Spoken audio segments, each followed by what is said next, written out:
This was a systematic strategy designed to destroy the core identity of young black men. What is it with all the man-on-man action that I'm learning about? I mean, like with the puffy parties. Like, oh my God, that's just, oh my God. I can't believe Diddy locked in a cell, tunnels under his house, and he can't make bail. I cannot believe. What is up? What is up? YouTube, how y'all doing? Yeah. Oh my God. Check it out without a doubt. Uncle Mike gonna tell you what it's all about. Damn. Check it out, man. Oh, Lord have mercy. My hands cold. Summertime gone. Summertime is gone, baby. Meek Mills reveals what really happened to young rappers at Diddy's party. Oh, man. I already know it's going to be a semi-clickbait. But check this out, man. Some of this clickbait stuff, if you put these pieces together, it'll tell you like, well, okay, this is clickbait, but this could be true because they kind of like put this stuff together. So you just check it off like, you know what I'm saying? But then you start putting the facts that we know that came out in court and everything that's in documents and stuff. Then you go back and check this clickbait stuff and you be like, dang. So that part was true. I didn't know about it, but that part was true. Hey, before we get started, hit that subscribe button, hit that bell before we get started. Shout out to Kiwi Green. Sorry to hear about your loss. She was saying different things in the comments, man. I just want to let you know, girl, that's my cousin, y'all. That's my other cousin. Yeah. And shout out to the comment section, man. I just wanted to say that to you, girl. She riding with Uncle Mike, and we down with you, girl. Keep your head up. You know what I'm saying? That's one thing we all owe God, man. Death. No matter what, it's going to come for everybody, man. So you need to think about what you're doing right now to help other people. You need to think about what you're doing right now to better yourself, to become a better person, because he coming for everybody. So y'all hit that subscribe button, hit that bell. Let's check this bad boy. Yeah. Philly. But this just sent straight from Philly. Philly MC said they want that smoke, so we're gonna see what y'all got. Meek Mill, you know, you ain't got nothing but air and opportunity to show them how it's done. I'm at a point in my life like we all grew up in the streets and we try to be better, but they labeled us felons, sent us back to jail. I had to fight against that the whole time. Where would you be right now if you were just Meek Mill, who nobody knew, if you didn't have all these powerful people who raised your case up and made people... I would be in prison. Man, you doing it, man. You deserve it, Daddy. You putting in that work. Proud of you. I love you. I appreciate it. Meek Mill got to deal with what he got to deal with based on the relationship him and Puff had. What if everything you thought you knew about hip-hop's biggest success stories was actually a carefully orchestrated lie? What if the parties, the mentorship, the big breaks were all part of something much darker? Tonight, you'll witness Meek Mill's transformation from Philadelphia's toughest streets to Diddy's most vulnerable victim. Through his tears, his terror, and his testimony, a horrifying truth emerges. The parties weren't networking. They were hunting grounds. The mentorship wasn't guidance. It was conditioning. And the success stories you celebrated were actually systematic destruction of young black men's souls. You're about to discover what really happens when talent meets pred. But first, you need to understand how the trap was set. Because what looked like industry networking was actually systematic documentation for permanent control. When you that powerful, you didn't get that powerful without having one or two or maybe three ups on somebody. There it is, right Diddy there. Always been the type of individual that wanted to have ups on the next person no matter what they was doing. Yeah, he was there, y'all. He always played artists against each other. He did it to Big, he did it to Craig Mack. You understand? I said before, he did the stuff to Ja Rule, you know what I'm saying? So how the ups on Ja Rule so he could go after Jay-Z. You understand what I'm saying? So he always played those types kind of up games on people. So to have those cameras and know what he was doing, it's gonna give him the ups on everybody who came to that party. Even your favorite basketball player. Mm-hmm. Ain't no party like a Diddy party. Oh my God. We know who said that. LeBron James. He may be one of the persons got caught up in the Diddy party. Listen carefully to what's being revealed here. Diddy didn't just throw parties for fun, he recorded everything. Every celebrity, every encounter, every compromising moment captured for future leverage. LeBron James might be one of them. This isn't gossip or speculation. This is a documented control operation designed to maintain power over the most influential people in entertainment. Every guest became a potential asset. Every interaction became potential blackmail material. The most powerful figures in sports and entertainment reduced to puppets controlled by recorded secrets. I will tell you, look, if you just pay attention to the testimony, there were videos on an iPad that the employees had access to, right? And you can't tell me anyone who's watching this, they've been anywhere and something was going down and somebody said, hey man, give me a copy of that. Right? I mean, we can go back to the R. Kelly tape. That was VHS. You know how hard it is to make a copy of a VHS? Yep. Facts. And it was probably 30 or 40 of them tapes in every neighborhood. Right? Now we talking about digital. Now we talking about, hey man, airdrop me that video. Right? Hey. Spread like wildfire. Exactly. Because I am pretty sure either through the dark web or through one-sided consent of some sort, it's going to be released. Now here's the legal confirmation you need to hear. Attorneys are going on record stating these tapes exist and will be released one way or another. This isn't rumor or conspiracy theory anymore. This is legal testimony confirming that recorded evidence of these encounters is real and will eventually become public. Think about what that means. Years of parties, years of recordings, years of compromising material involving the biggest names in entertainment, all sitting in storage somewhere, waiting to be released. Every celebrity who attended these events now faces the terrifying possibility that their most private moments will become public evidence. This is how modern servitude works in Hollywood. You don't chain people physically. You chain them psychologically through recorded shame. You create a system where successful, powerful people become completely controllable because they know you have footage that could destroy everything they've built. And Meek Mill wasn't just attending these parties. He was being systematically conditioned to become the next generation of victims in this recording machine. But to understand what happened to Meek, you need to understand the psychological methodology behind it. This wasn't random mistreatment. This was a systematic strategy designed to destroy the core identity of young black men. What is it with all the man-on-man action that I'm learning about? I mean, like with the puffy parties. Like, oh my God, that's just, oh my God. I can't believe Diddy locked in a cell, tunnels under his house, and he can't make bail. I cannot believe all this freaky stuff going on in this so-called rap gangster stuff, man.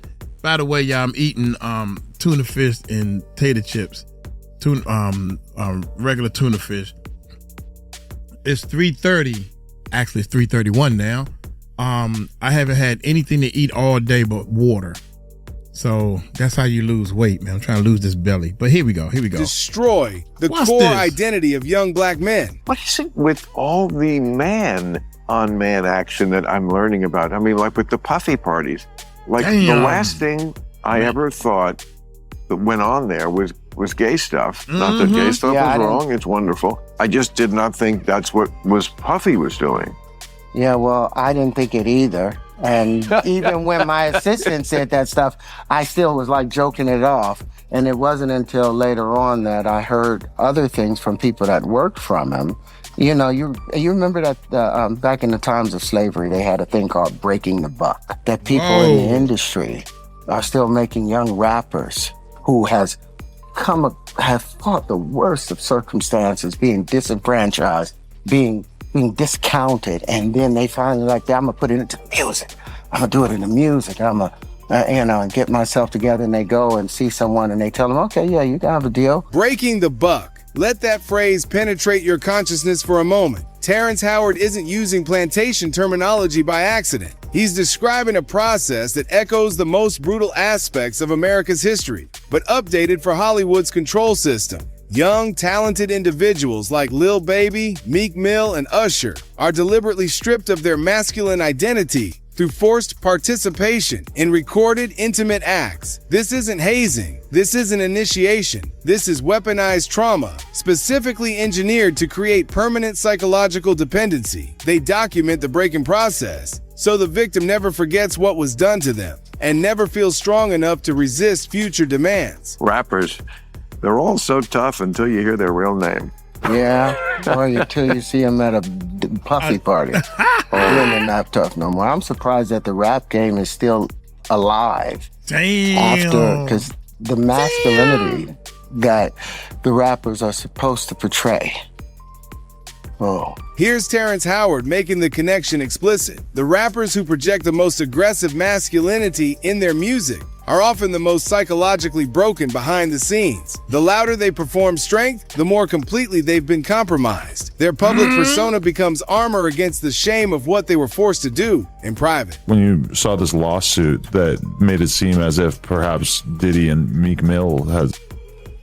I mean, to each their own, and why would they not have when they're gay rappers? Oh my God, don't say that. It is too many of them saying the same thing.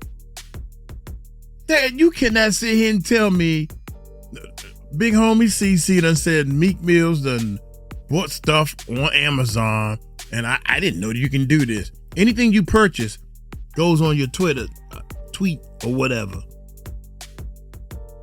He done bought a toy, a S toy, and it went on his tweet. It went on his Twitter. What do you call that thing? Twitter or X. My bad, it's called X now. Oh my God. To each their own. I can't do that. Why would they not have when they're gay rappers? Do you think Meek Mill's gay?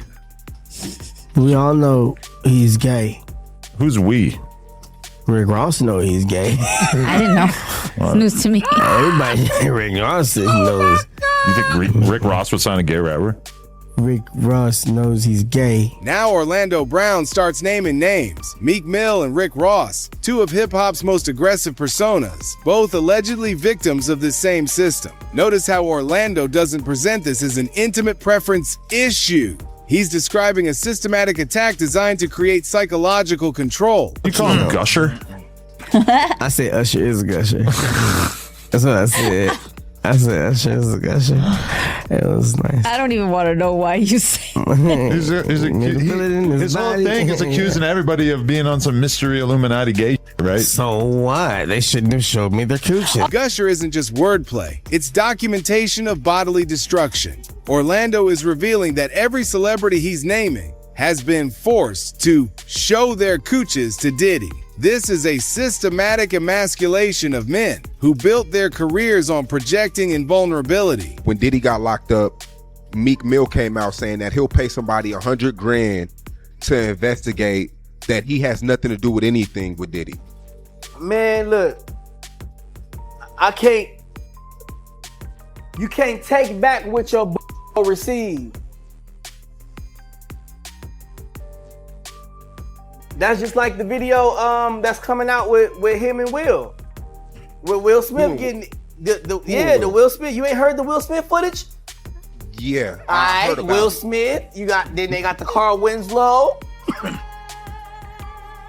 Yeah, they got a lot, bro. It's a lot coming out, bro. You know what I'm saying? And I'm gonna just keep it to you 1,000. The evidence isn't just testimony anymore. It's recorded video that Orlando claims will be released soon.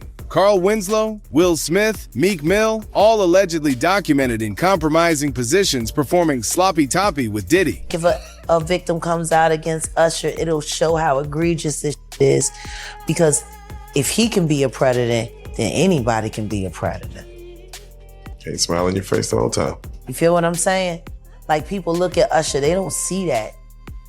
They're not seeing the victim. They're not seeing that boy that got rushed to the hospital. They keep saying that too. They're not seeing what the intentions was in his heart when he took Justin Bieber there. Damn, young, that's messed up. Let's be honest. Find me somebody to take your He took place. Justin Bieber there. Diddy had been trying to get to Bieber for a minute.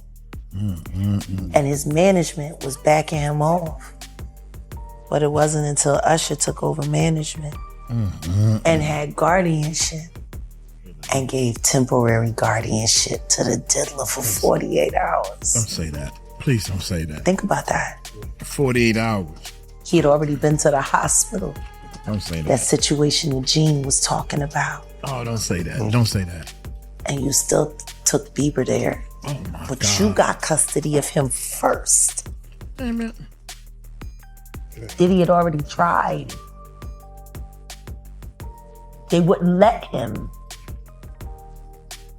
Actually, someone made reference to the fact that Diddy trying to get at Bieber the way he was trying to get at Bieber was looking a little predatory.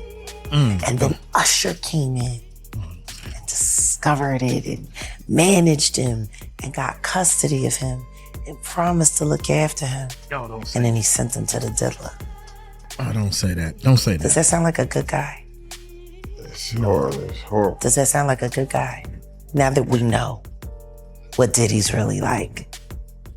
Oh, what kind of asshole do you gotta be to take another boy, another talented boy, and put him in your place so it ain't gotta be you no more? Damn. Because that's what do. They get victims, and then once they get to a certain age and they get too old for them to enjoy them, they send them out to go get other young kids. But here's where the system becomes generational. Jaguar Wright reveals how victims become recruiters. Usher, after being victimized, then delivered Justin Bieber to take his place. This isn't just individual trauma. This is a systematic pipeline where broken victims are forced to find replacements to escape their own psychological prison. The brilliance of this system is horrifying. You break someone completely, document the breaking, then force them to perpetuate the cycle by recruiting others. Each victim becomes an accomplice. Each accomplice becomes more deeply trapped, and the system becomes self-perpetuating. Meek Mill wasn't just a target. He was being prepared to become a recruiter in this systematic destruction of young black talent. Now we move from the theoretical to the documented, from understanding the system to witnessing its execution. Because in Meek Mill's case, we have the receipts, the witnesses, and the smoking evidence of exactly how this psychological manipulation operates in real time. Meek Mill's got to deal with what he got to deal with based on the relationship him and Puff had. Dressing alike. Damn. Being cozy. Puff calling him daddy. Saying little innuendos to him. People are looking at that and saying Meek Mill is wrong for saying no Diddy. But you're not gangster though. That's you can't tell a man how to spend his money and how to make love to his wife. Or his Diddy. Diddy had rented a I thought he was gonna say or his boyfriend. He said or his Diddy. I don't understand where you from, but I thought gangster worldwide. If you thorough and cool and gangster worldwide, you don't dress like no other man. I'm not even gangster and I don't want to dress like no other man. What? That's elementary school stuff. Me and my friend used to dress alike. Or he wear one of my shoes, I wear one of his shoes because everybody knew we was close. But it was back then, it wasn't even no, oh my God, Red Fox, y'all. Come on, man. Come on. You can't tell a man how to spend his money and how to make love to his wife. Or to Diddy. or his Diddy. Diddy had rented a mansion out for Meek Mill's birthday party. And he had rented it for like $25,000. I remember we rented one of Cher's mansion out. You know what I'm saying? And that's the day he had fired his cook, but that's a whole nother story. You know what I'm saying? It was me, Wolf, Mace, Ock. Was Ock staying there? No, it was just me, Wolf, Mace, Puff, and there was one other person staying in the mansion. But anyway, long story short is that they came recently. This happened a long time ago, but they recently just made a statement that they found loads of cocaine. I wonder what they did with the cocaine, because they didn't turn it over to the police. They said they found loads of cocaine, razor blades. They said that the sheets were bloody, nasty. They found a whole lot of used condoms. I'm eating, Gene. I'm eating. Don't say that. It was a Diddy party. Giving in Meek Mill's honor for his birthday. I was like, yo, wow. Gene Deal is speaking from direct experience here. As Diddy's former security chief, he was physically present when these events occurred. Listen to what he's revealing. Diddy had a freaky relationship with Meek Mill that everyone in the industry knew about because they all attended the birthday party Diddy threw for Meek. The gory details that came out afterward left nothing to imagination. This isn't speculation or rumors. This is eyewitness testimony from someone whose job was to be present and observe. Gene is documenting that the entire industry was complicit through their attendance and subsequent silence. They all saw what happened. They all understood what it meant, and they all chose to stay quiet. But notice the timing Gene mentions. Meek has been suspiciously quiet since Diddy's verdict was released. Why? Because according to industry whispers, Meek is dealing with his alleged infected status. Oh my God. My bad, y'all. I'm not laughing, but I am laughing. I'm laughing because $100,000, I'm gonna pay somebody for all this stuff. Me, sit down somewhere. Be quiet. You know daggone well you gave it up, bruh. It is beyond a reasonable doubt. You had to do something to get in that position, but he is talented though. Now, what about Rick Ross?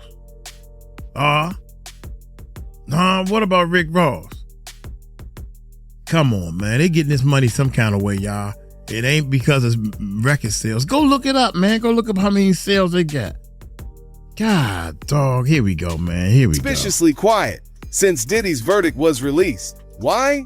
Because according to industry whispers, Meek is dealing with his alleged infected status. The implication is devastating. Meek contracted something during these encounters that now makes him too compromised to speak publicly. A lot of the people that been in those parties and seen probably some unscrupulous that went down and was like, ooh, I was there.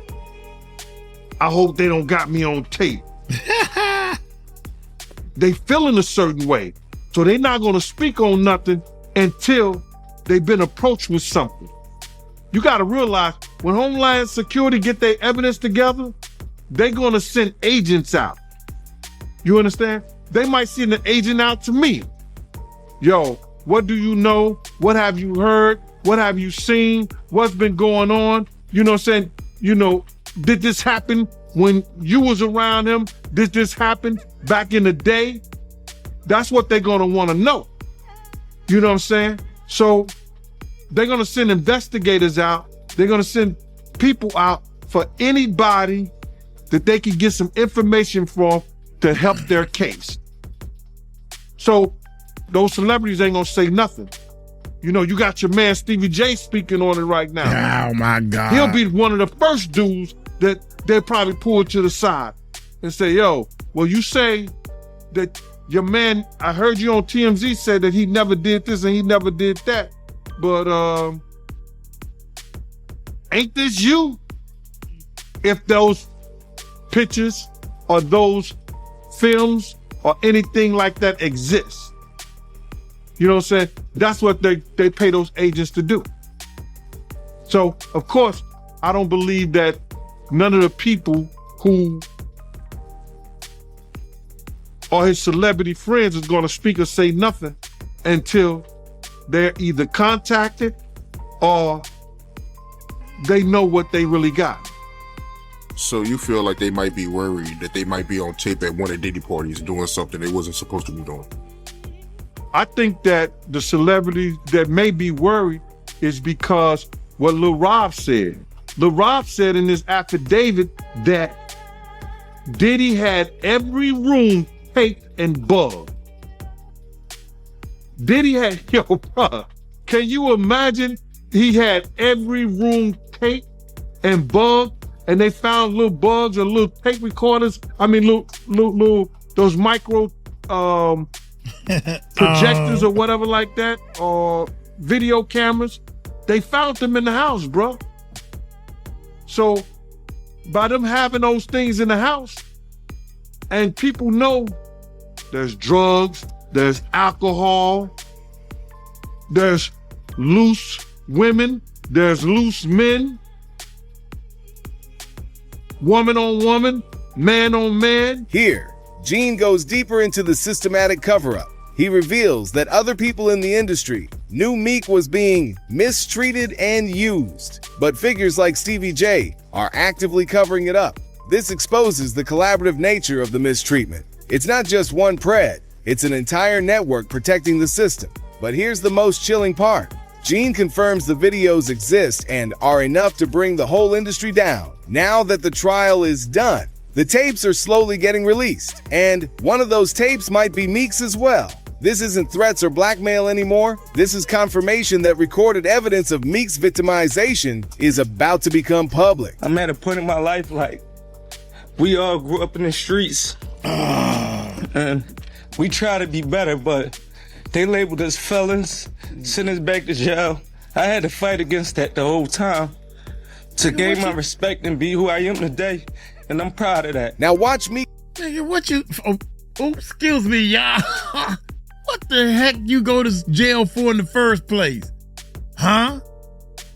With them squeezed out tears in your eyes? Huh?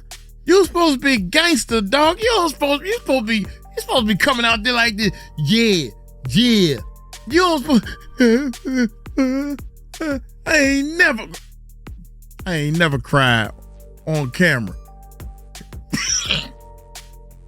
People flip the script so hard when these cameras come on, man. Why you can't eat on camera? I want to know why.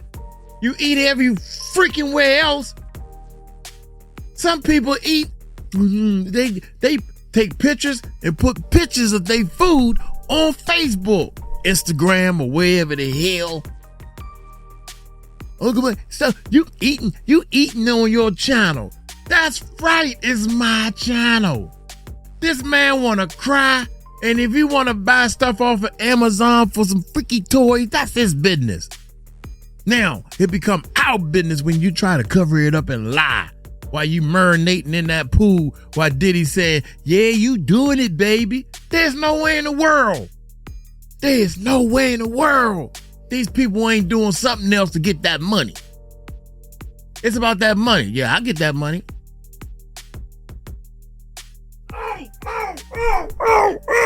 Okay, no, dog. I gotta go with Terrence Howard on that one.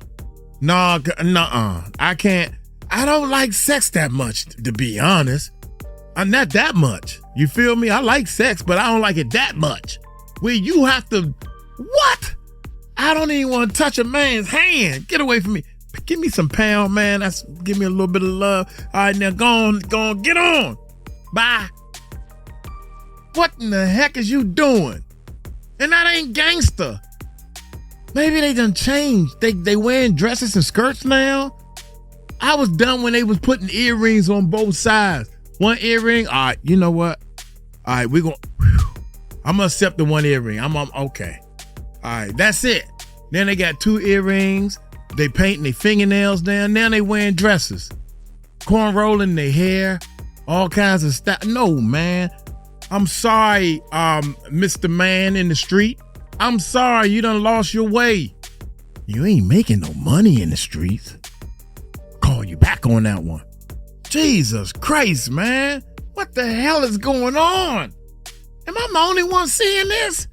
Labeled as felons, sent us back to jail. I had to fight against that the whole time to gain my respect and be who I am today. You crying over nothing. And I'm proud of that. Now watch Meek's own words take on new meaning. He's crying about how they tried to throw him back to jail for some minor offense, but he fought them tooth and nail. In context, this isn't about legal system discrimination. This is about the systematic intimidation that keeps victims silent. Every time Meek showed signs of potential resistance, mysterious legal pressures appeared to remind him who was really in control. The torture is obvious once you understand the system. Keep the victim legally vulnerable through bogus charges, then use those charges as leverage whenever they show signs of independence. Meek's emotional breakdown here isn't just about legal stress. It's about the psychological trauma of being trapped in a system where speaking out means losing everything. And the evidence that could prove all of this is about to become public record. But before we see those tapes, you need to understand the human cost of this system. Because the most devastating part isn't just the psychological breaking, it's what victims are left with afterward. The diseases, the breakdowns, the complete psychological collapse that happens when people realize they sacrificed everything for lies. He actually caught HIV, like having like a lot of women. Oh yeah, let's just go down the rabbit hole of all of his sins. I'm just saying. You want to know what's wild about that though? He faced that head up. He did. And he didn't stop. And he didn't stop doing what he's done. He an advocate. Now he did that. And period. Listen to me. He faced that head up. How many dudes is running around undetectable? G. Come on. In the game. Man. Because I could tell you 20 right now that I could rattle off names, and wouldn't nobody be able to sue me. Jaguar Wright is making a specific and chilling claim here. She knows celebrities who contracted HIV from Diddy, but refused to disclose their status publicly. Think about the implications of that. You have famous, wealthy people living with a life-threatening disease who are too terrified to seek proper medical support, because revealing their status would expose how they contracted it. This isn't about intimate preference or lifestyle choices. This is about a systematic biological crisis. When you force someone into unprotected encounters and they contract a life-threatening disease, that's not consensual activity. That's attack with a deadly weapon.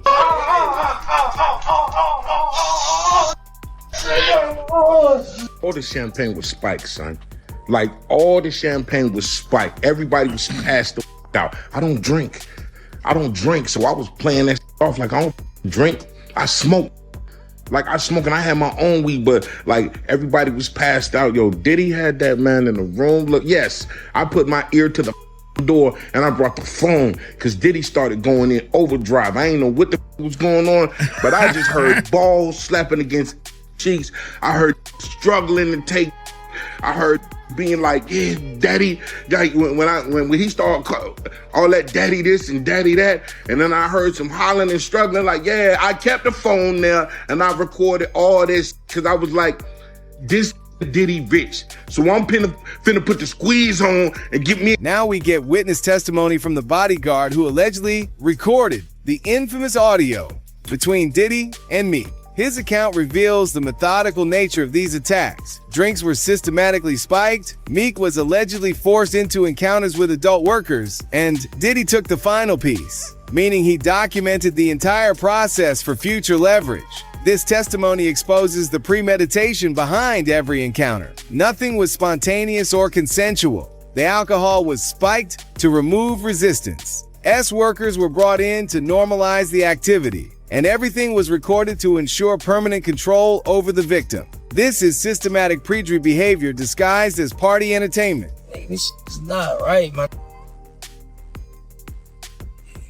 This dude right here tells it all. So what the f*** I'm living for? Like, why the f*** I'm on this earth for? Like, why, like, Osiris, why you haven't even,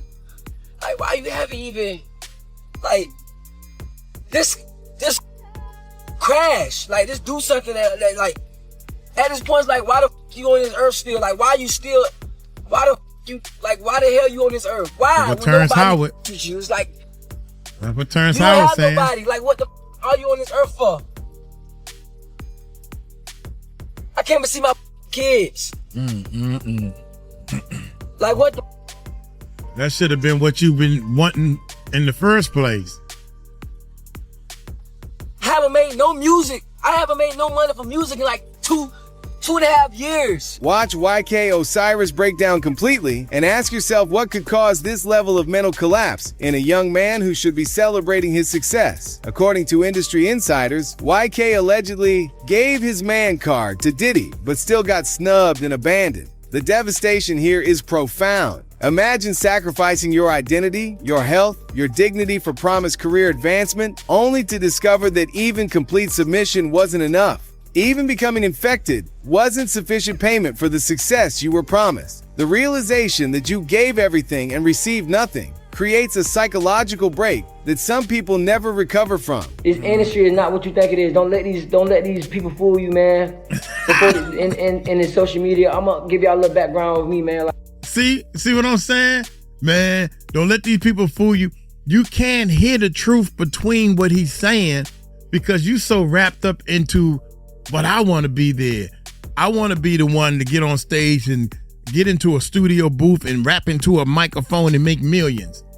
It don't happen like that, man. It don't happen like that. It don't happen like that. You just clicked up with the right people and they'll tell you the truth. Look here, man. This how you get in. You ready? You sure you want in? Because I'm going to tell you how. You're like, damn, that's how you get in? Okay, let's do it. Because I'm going to tell you this what's going to happen. All you got to do is spend the night with this guy right here. Then he going to give me the money. Not you. He going to give me the money. And I promise you, I'm going to give you your $2 million. What? $2 million? But Diddy got $12 million out of the deal. So Diddy kept $10 million. Because see, we don't understand. At that level, they don't understand how easy it is to give up 10, 12, $20 million when these people they making $400 to $500 million a year. That some people never recover from. This industry is not what you think it is. Don't let these people fool you, man. Don't let these people in the social media. I'm gonna give y'all a little background of me, man. Like, my life is not perfect, man. Don't think because I'm on Instagram showing this, showing that, I don't got a perfect life either. And I want you to understand that just because all these rappers show all this money and show all this fame, don't think their life is good. It's not. These people are always faking and let you know that this is not what y'all want. Do something that's low key. Do something that can help you out, other than being a target or a flashy. So what you're saying is be real? Is that what you're trying to tell them? Just be real with yourself. Be honest with yourself and go out in this world and help other people. Oh, you feel so good. All this fakeness. Watch this, y'all. Watch how he talking. And this is a young guy. I'm learning from him. I'm almost 60, man, and I'm learning from him. Let you know that this is not what y'all want. Do something that's low key. Do something that can help you out, other than being a target or a flashy. Cause God can take this away from you real quick, and it's not a blessing from God. And I tell people that 24/7, this is the devil's game. It is not. This is not no God's game. This right here is for you to look up to me. This right here for you to look up to me. This right here is for you to look up to me. If I don't wear this, you don't look up to me. If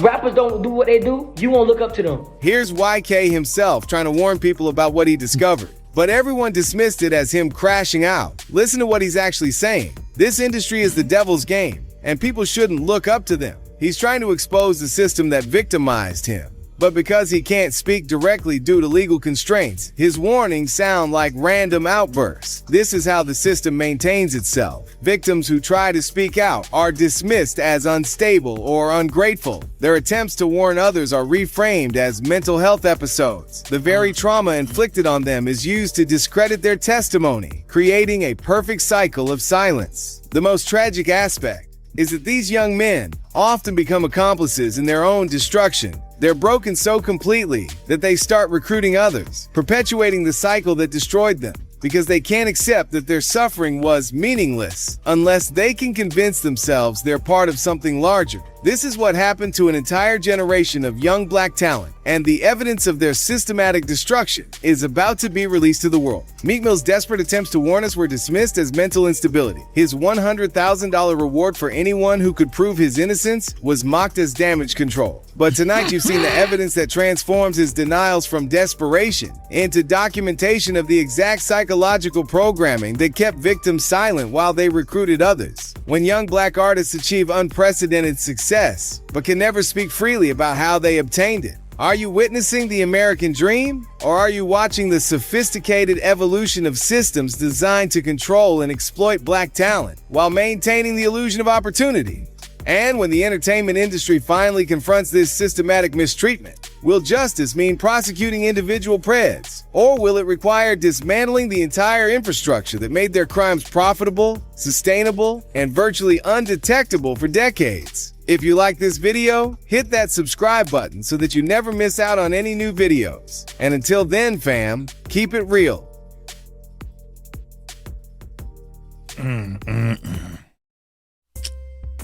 I'm just trying to tell y'all, man. Real talk. That little boy, and it's a couple of other ones. It's a couple of others.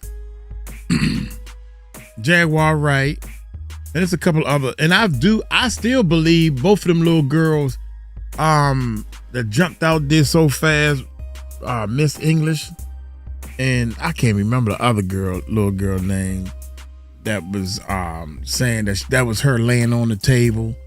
And all this stuff they talking about, where they get these stories from Blink twice, or is it Blink three times? Blink once, don't blink at all, cousin. Only thing I know is Cat Williams, I had to turn down $50 million 5 times. All lies will be exposed. Diddy, get that. Come on, man. How in the world, why in the world would you not even think about the 80 lawsuits? 80 people. Is it 80 or 800? No, it's 80. Shoot. I done lost count. It's more than 80, I know that much.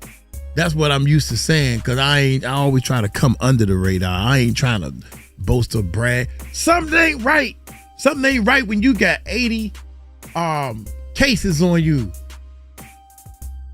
because you know good and well they ain't got no receipt. They can't take their cell phone and say, go ahead and R me while I record it. And you got your bodyguards that you paying, and they try and keep their mouth shut. All these people that seen what you done, they trying to get in heaven now. Look at Gene. The older you get, the more you start saying, you know what? I want to repent for my sins. Come on, y'all. Y'all know what I'm talking about. Y'all know that the people that's listening right now, we're on a mission. We're on a mission to save as many people as we can. This music industry, especially the hip hop side, is falling. They making it fall themselves. Ain't no money involved. When you get into it, and then what make it so bad is when you do get a little bit of money, you be like, dang, this ain't even worth what I thought it was going to be. Because I got to do so much crap. That money don't make... I thought it was going to make me feel good, but it doesn't. What makes you feel good is helping other people. That's all I got to say, man. And just because I know some people out there saying, man, he ain't helped me, so F him. Uncle Mike ain't helped me, so F him. No, I did help you. I can't give money to everybody. I give when I can. I'm like, God dang, man, can you please help me pay this bill? Can you please help me promote this YouTube channel? Our numbers is going down. Oh, well, I don't know what to do. Yeah, well, good luck, buddy. I don't understand these people, man. I'm trying to figure it out. Golly. I'm going to get on up out of here, man. Thank y'all so much. Shout out to my inders. Shout out to my enders. That should be a song. Maybe that'd be my next song. A shout out to my ender. Is this the end? End? Oh yeah. That might be a shout out to my enders. Y'all take it slow. Tell them Uncle Mike told you so. Peace out.